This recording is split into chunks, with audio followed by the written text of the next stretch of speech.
రామానుజదయా పాత్రం జ్ఞాన వైరాగ్య భూషణం శ్రీమద్వేంకటనాథార్యం వందే వేదాంత దేశికం.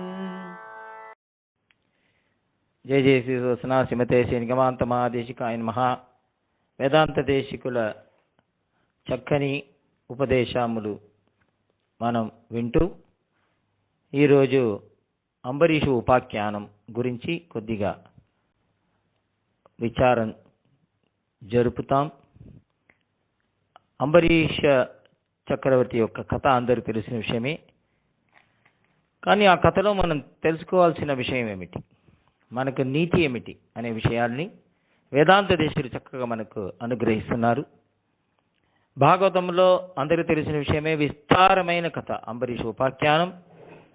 అంబరీషుని ఒక భక్తిని, విష్ణు భక్తిని మెచ్చుకొని విష్ణు మనసు కరిగి తన చక్రాయుధాన్నే పారితోషికంగా ఇచ్చేశారు చక్రవర్తికి.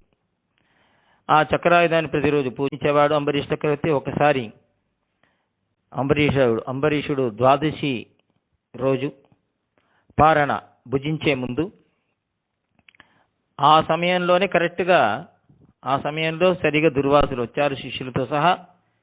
వారిని ఆహ్వానించి అతిథి కావున అతిథి దేవో భవ అని శాస్త్రము. ఇంకా చక్రవర్తి ఆతిథ్యానికి ఎప్పుడు అడగాల్సిన అవసరం లేదు. వారు ద్వాదశి ప్రసాదం స్వీకరించడానికి ద్వాదశి పారణకు దుర్వాసుని ఆహ్వానించారు. కొద్దిగా యమునలో స్నానం చేసి వచ్చేస్తాను ఇప్పుడే 2 నిమిషాలు అని బయలుదేరి ఆలస్యం చేశారు. అంతలో సమయం అయిపోతుంది. ద్వాదశి రోజు ఆ గడియ లోపలనే, ఆ ద్వాదశి వెళ్లే లోపలనే ప్రసాదం స్వీకరించాలి. కావున అదే ద్వాదశి వ్రతం, లేకపోతే ఆ వ్రతానికి ఫలం ఉండదు. అంబరీష చక్రవర్తికి ఫలం ఏమిటి? భగవత్ప్రీత్యర్థం చేసేవాడు కావున ఏం చేయాలో తోచలేదు. విళంబం అవుతున్నది, కాలం అతీతం అవుతున్నది. ద్వాదశి లోపల ప్రసాదం స్వీకరించాలి, కానీ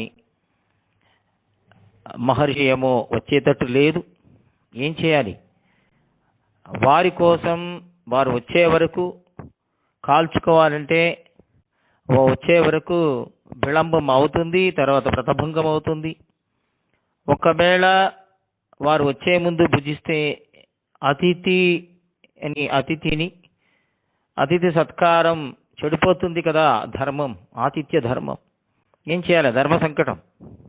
అప్పుడు అంబరీషుడు సత్సంగంలో ఎల్లప్పుడూ ఉంటాడు కావున బ్రాహ్మణుని, వేదవిత్తైన వేద పారంగుతులైన బ్రాహ్మణుని శాస్త్రాన్ని పరిశీలించి చెప్పండి, దీనికి సంకటం పరిష్కారం ఏమిటి అంటే, వాళ్ళు ఆలోచించి జలపారణ చేయొచ్చు అన్నారు. అంటే మంత్రం ఉచ్చారణ చేస్తూ ఆ చరణామృతం, భగవంతుని తీర్థం, విష్ణుపాదోదకం పావనం శుభం, ఆ తీర్థాన్ని మీరు భుజించవచ్చారట. అంటే ఆయన నిర్జలంగా ఉండేవాడు ఉపవాసం ఏకాదశి రోజు.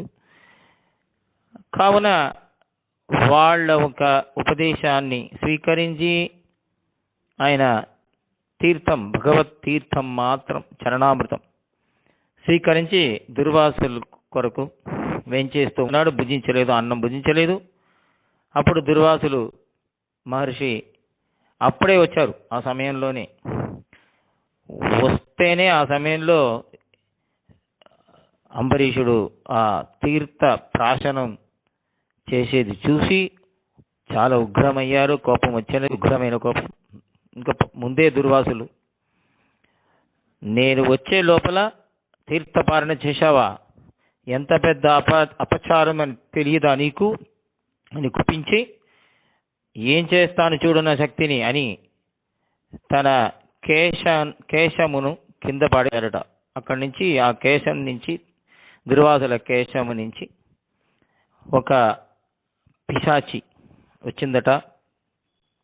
అది అంబరీషుని చంపాలని వస్తే ఆ సమయంలో విష్ణు చక్రం తనకు తానే, ఆయన ఆరాధించే విష్ణు చక్రం తనకు తానే బయలుదేరి ఆ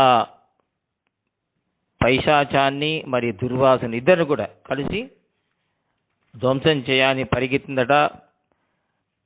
ఆ పిశాచాన్ని చంపినది, దహించి వేసినది. తర్వాత ఆ దహనం తట్టుకోలేక దుర్వాసులు పరిగెత్తారు. ఎక్కడెక్కడో వెళ్ళారు, అన్ని లోకానికి, బ్రహ్మలోకానికి వెళ్ళారు, కైలాసానికి వెళ్ళారు. బ్రహ్మరుద్రాదులు కూడా వారిని రక్షించలేకపోయారు.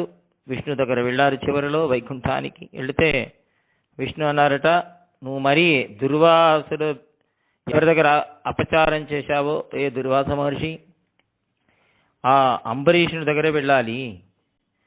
అహం భక్త పరాధీన అన్నారట. అంబరీష్ చక్రవర్తి దగ్గర వెళ్ళండి అన్నారట. భాగవత అపచారం అంటే భగవంతుడి దగ్గర వెళ్ళి క్షమాపణ కోరకూడదు, ఆ భాగవతుడి దగ్గరే వెళ్ళి క్షమాపణ కోరాలి అని వేరు దారి అంబరీష్ చక్రవర్తి దగ్గర తిరిగి వచ్చి క్షమాపణ కోరుకున్నారట దుర్వాసులు. అంబరీష్ చక్రవర్తియో అహంకారం లేకుండా వినయంగా దుర్వాసుని పూజించాడు. పూజించి ఇన్ని రోజులు ఉపవాసం ఉన్నారట అంబరీష్ చక్రవర్తి వచ్చే వరకు. తర్వాత అందరు కలిసి భుజించారు, ప్రసాదాన్ని స్వీకరించాలి అని చరిత్ర. తర్వాత పెరుమాళ్ళు అంబరీష భక్తికి మెచ్చుకొని వారికి మోక్షాన్ని కూడా ఇచ్చాడట అని చరిత్ర. ఈ కథ నుంచి మనం తెలుసుకోవాల్సిన విషయం ఏమిటి? 3 నీతులు స్వామి వేదాంత దేశికులు 3 వివిధమైన గ్రంథముల నుంచి మనకు అనుగ్రహిస్తున్నారు. మొట్టమొదటి నీతి, మొట్టమొదటి పాఠం, భగవంతుని ఆశ్రయిస్తే, విష్ణువుని ఆరాధిస్తే ఇహ పర సుఖములు కలుగుతాయి. కోరుకోకుండానే. అంబరీషుడు ఏమి యాచించలేదు, ఎవరిని యాచించలేదు, విష్ణు దగ్గర యాచించలేదు, కానీ చక్రాన్ని ప్రసాదించాడు. ఆ చక్రాన్ని కూడా ఆయన యాచించకుండానే, కోరుకోకుండానే ఆ చక్రమే దుర్వాసుల వెంటబడినది. కావున విష్ణు చక్రం రక్షించినది అంబరీషుణ్ణి.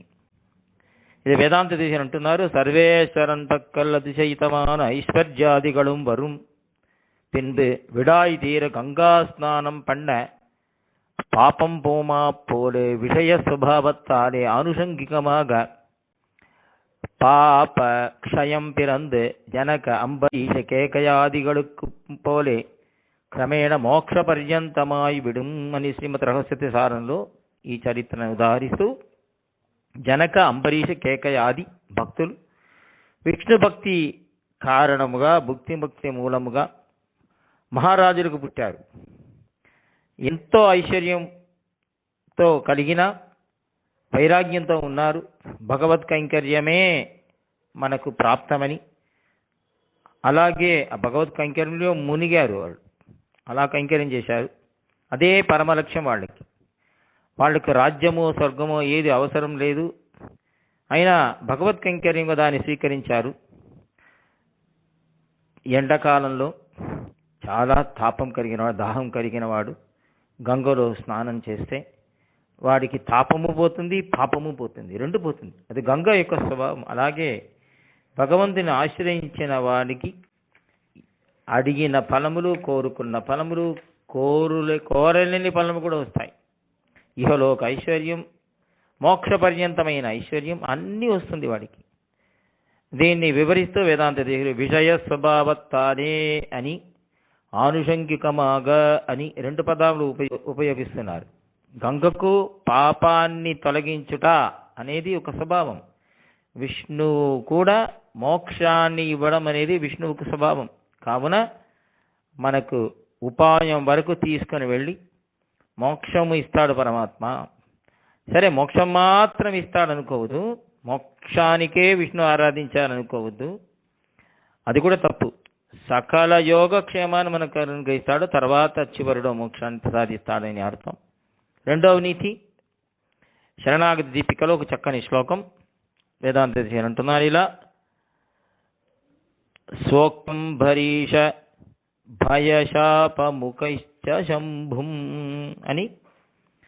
శివుడో బ్రహ్మవో ఇద్దరు కూడా దుర్వాసుని రక్షించలేకపోయారు. కావున పరదేవత ఎవరో అని తెలుసుకోవచ్చు ఈ కథలో. విష్ణువే పరదేవత అనేది. 3వ విషయం, ద్వాదశి వ్రతం విష్ణువుకు చాలా చక్కని ఒక ప్రియమైన వ్రతం. శ్రీ వైష్ణవులు కామ్యమైన మనసుకు తోచినట్టు ఎన్నో వ్రతాలని తీసుకోరు వాళ్ళు. సోమవార వ్రతం, మంగళవార వ్రతం, బుధవార వ్రతం, ఇవన్నీ శుక్రవ్రతం అని చేయరు. శాస్త్రీయమైన ఏకాదశి ఇటువంటి వ్రతములు, ద్వాదశి వ్రతములే అనుష్ఠిస్తారే కానీ అటువంటి వ్రతముల్లో అనుష్ఠించకుండా పాటించకుండా ఉండరు కూడా. శాస్త్రం చెప్పినట్టే అనుష్ఠించాలి. కావున అంబరీషుడు తీర్థపారణ తీర్థం మాత్రం స్వీకరించాడు. అది కూడా అక్కడ ఉండే వైష్ణవుడు, బ్రాహ్మణుడు, శాస్త్రజ్ఞుడిని శాస్త్రాన్ని పరిశీలించి వాళ్ళ అనుమతితో దాన్ని స్వీకరించాడు. కావున ఆ ద్వాదశి పారణ దాన్ని ముఖ్యత్వాన్ని తెలియజేస్తుంది ఈ కథ. ఈ కథను, ఈ ఒక విషయాన్ని హరిదీన తిలకం అనే గ్రంథంలో మనకు వేదాంతి అనుగ్రహిస్తున్నారు. కావున 3 నీతులు మనకు తెలుస్తాయి ఈ ఒక కథ మూలంగా. కావున మనము కూడా అంబరీషుల్లా జీవిస్తూ భగవంతుని కైంకర్యం చేయాలి అని భగవంతుని చరణారిందాన్ని కోరుకుంటాం. వేదాంతి మనకు ఆ అనుగ్రహం చేయాలి. అప్పుడు పరమాత్మ అన్ని భోగాలను ఇచ్చి చివరిలో మోక్షం కూడా మనకి ఇస్తాడు. కావున ఆ ఒక వేదాంత దేశికుల ఉపదేశాన్ని పాటిస్తూ